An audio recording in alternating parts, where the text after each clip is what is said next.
Generational wealth isn't one move, it's a rhythm. And that rhythm can start with you. You put life insurance in place on yourself.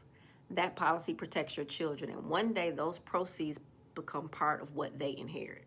That's the first transfer. Now here's the rhythm. When your children are young, you put life insurance in place on them. That policy gives them access in this lifetime, so options, resources, and flexibility. But it also does something else. It automatically secures the generation that comes after them.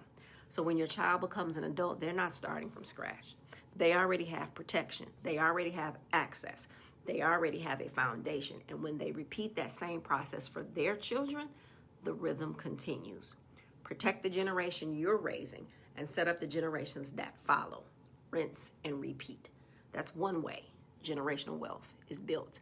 Not overnight, not with one big moment, but with intentional love applied consistently across generations.